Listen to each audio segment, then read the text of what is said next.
to help prevent other women from going through what she has gone through.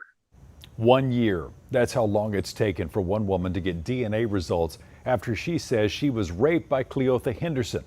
He's the man charged with the murder and kidnapping of Memphis mother and teacher Eliza Fletcher. Thank you for being with us tonight. I'm Daryl Green. And I'm Darcy Thomas. Now today, this rape victim and her attorney filed a lawsuit against the city of Memphis. But the lawsuit also lays out the 9 months it took for the rape kit to be tested at the TBI, and then the extra month it took for the results to be reported. By the time the results were actually submitted into the federal database, Eliza Fletcher had been abducted and murdered. Let's go to Fox 13's Kayla Solomon. She's in studio with us right now. Kayla, you combed through this lawsuit this afternoon. What'd you find? Daryl, Darcy, this lawsuit I have in my hand, it's 14 pages, and in some places it's difficult to read. As you said, we don't normally share the name of rape victims, but in this case, Eliza Franklin's attorney says she wants her name to be out there. And he adds that his client wants the city, along with the Memphis Police Department, to be held accountable for the failures in this case. He does want her name out there. Almost a year to the day after 22-year-old Eliza Franklin says she was raped by Cleotha Henderson, now we're learning through a lawsuit her account of what happened that day. The lawsuit says it all started on September 21st, 2021 through a dating app where she planned to meet the man she knew as Cleo. It then goes on to say he held her at gunpoint and took her to an abandoned apartment. That's where she says she was raped. That same day, she says she went to Memphis police to get a rape kit done. She provided them a name, the first name. She gave them his phone number.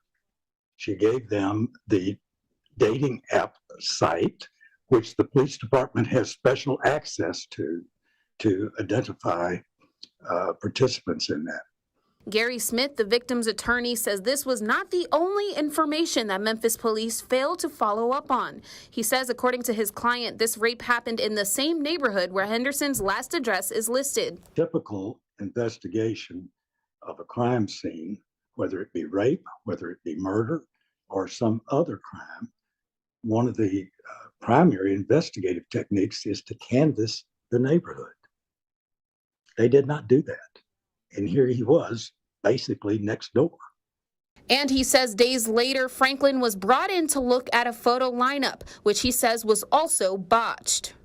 It is apparent that very, very early on, the police knew who he was because they gave her a photo lineup of 10 photos, which included an old picture of him that was roughly 20 plus years old, which made it difficult for her to identify him. And then they said, well, we'll get a more recent picture to show you, which they never did. Smith says based on comments Henderson allegedly made to Franklin and comments she relayed to investigators, there were clear indicators that Memphis police was potentially dealing with a serial rapist, but still they did not bring him in. She tried to fend him off by claiming that she was pregnant.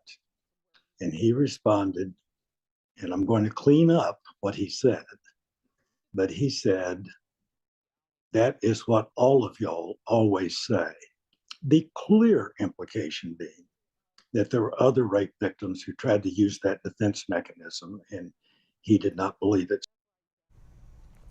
Smith says at the end of the day, he feels this case was not investigated in a timely manner, and this was a case where MPD should have asked for expedited results. Coming up at 10, I'll break down the rape kit timing and tell you how Eliza Fletcher's death has impacted the victim.